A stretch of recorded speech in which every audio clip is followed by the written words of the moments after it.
حبيبي بروس بليت دي مدرسه قديمه واتقفلت. زمان كنت ممكن اقعد عليك من سنتين ثلاثه ورا اقول لك ايه: مساء الخير يا شباب. قلت لكم في الشورتس اللي انا نزلته ان انا مش عارف اصور حلقه، مش عارف اجيب الموبايل الكاميرا بالعرض كده. لكن انا هحاول يعني انا ايه، يعني انا يعني هحاول لان انا عشان اقول لك معلومه شورتس انا هفضل اشرح فيها كتير قوي، فاهم يعني. انا يعني مثلا في معلومه مهمه فعايز اقعد اشرحها لك، فالدقيقه في الشورتس هتخلص مني، وانت عارفني بحب بالتفاصيل، بحب غصب، فانا هحاول في حلقه افضل يعني. طبعا انت مستوعب ان انا بصور حلقه سيلفي، انت مستوعب؟ ما معيش ستاند، ما جبتش الستاند، ما معيش اصلا سماعات، يعني ممكن كنت احط الموبايل في اي مكان وبالسماعات اتكلم، يعني ما معيش سماعات، ما معيش ستاند، ما معيش اي حاجه، معايا موبايل ينفع. طبعا من الحاجات اللي انا اول حاجه عايز انصحك بيها، من الحاجات المهمه قوي لازم انصحك بيها، انك ما تنساش سماعاتك تاني عشان ما تنزلش الذل اللي انا فيه ده. انك تتمرن لوحدك من غير سماعات. انت لو ما عندكش تارجت معين بتلعب عشانه، صدقني انت مش هتعرف تعمل حاجه. الواحد من غير سماعات منهار. ايه ده؟ يعني انت ما عندكش تارجت يا كوتش؟ عيب عليك، عيب عليك، ما تسكرناش، ما ينفعش. انا بس الموضوع لا بص، اصلا فاهمك. السماعات لما بتشغل فيها حاجه، اقول لك على حاجه، ممكن ما تشغلش مزيكا. انا معظم الوقت ما بشغلش مزيكا ولا بشغل قران. ممكن بشغل حد بيحكي روايه، اسمع روايه، اسمع محاضره، شرح. واوقات بشغل مزيكا، مش هبقى كذاب، بس قليل. حرام بقى ذنوب وكده. حلو. لا بس حته انك مفيش حاجه في ودانك، اصل انت بتسرح مع الموضوع وبتعرف تتمرن وبتشد على نفسك حقيقي. لكن من غير سماعات الموضوع قذر. بص انا مسدود ماسك الموبايل ازاي عشان مش عارفه، مش معايا سماعه اسجل بيها. طب بقول لك ايه يا كوتش، انت عمال تهق وتهزر كتير، ايه مش ناوي تقول معلومه عدله؟ انت دخلنا في 3 دقايق لسه ما قلناش حاجه.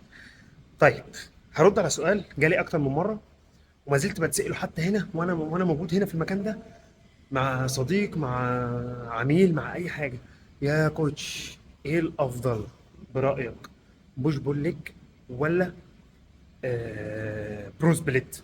بص حبيبي البروس بليت دي مدرسه قديمه واتقفلت. زمان كنت ممكن اقعد عليك من سنتين ثلاثه ورا اقول لك ايه، اقول لك البروس بليت دي ليها وقتها وناسها، ودي ليها وقتها وناسها. بمعنى لو انت فاضي 5 ايام في الاسبوع العب بروس بليت، لو انت مش فاضي غير 3 ايام بوش بول ليج. لا الكلام ده خلص. يعني ايه؟ بروس بليت دي موضه، موضه وخلصت. مدرسه واتقفلت، مش كويسه. نتيجتها مش زي البوش بول ليج نهائي. يعني انت قصدك البوش بول ليج احسن بمراحل. يعني البروس بليت دي الابحاث اثبتت ان هي تعبانه. هشرح لك الموضوع ده بصوره اعمق في حلقه، حلقه بقى محترمه، يبقى معايا الستاند، معايا المايك، معايا كل حاجه، اعرف اسجل لك حلقه. لكن وانا متقدر التقديره دي لا. انا هقول لك ايه بروس بليت، سوري بوش بول ليج، لاسباب عده. انا لاسباب عديده انا هقولها لك في حلقه كامله. بس انت دلوقتي البوش بول ليج احسن 100 مره لاسباب كتير. انت بتمرن العضله على مرتين، هتقولي طب ما انا ممكن العب نفس التمرين هي ومقسمه على بوش بول ليج. استفدت انا ايه دلوقتي؟ استفدت يا معلم ان انت لما ال3 تمارين اللي انت هتلعبهم للشيست في اليوم الاول من البول من البوش هتعرف تديه اعلى كواليتي واعلى طاقه واعلى وماكسيموم باور. طيب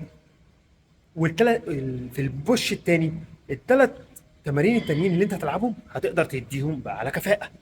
فهمت يا بطل؟ يبقى ده معناه ايه؟ ان البوش بول ليج احسن بكتير، وانا هشرح لك اكتر. طب سؤال تاني برضه بيجي لي كتير، ده بقى كتير قوي يعني: يا كوتش انا ما بحسش بتطور، ما بحسش باختلاف، انا بتمرن بقالي فتره ومش شايف اي نتيجه.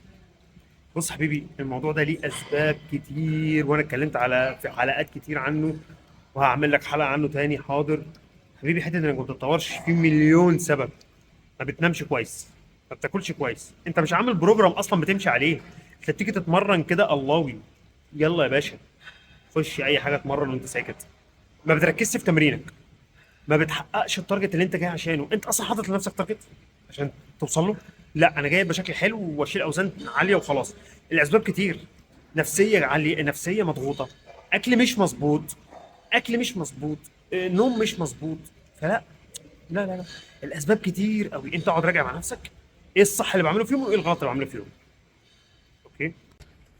من الحاجات بقى اللي لسه بتستفزني، واحنا لسه يعني احنا وصلنا 2024، من الحاجات اللي لسه بتستفزني ان يجي لي واحد: يا كوتش انا قرات او سمعت ان مش عارف الليمون ميه دافيه معاها ليمون عليها عسل بتخسس وبتحرق الدهون.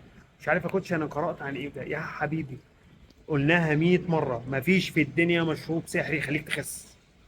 تخس، تدخل تعمل عجز سعرات، تزود معدل حرقك، تتمرن او تاكل اكل هيلسي. تمام. مفيش بقى جو انا هشرب مش عارف ايه، انا هاكل ايه يساعدني ان انا اخس. حرام يا جدعان، احنا لازم الاي كيو بتاعنا يعلى عن كده شويه. اوكي. يلا كفايه بقى، انا عايز اروح اكل وانام. يلا زي ما بقول لكم دايما، خليك رياضي، خليك صحي، خليك ذكي. يلا مع السلامه.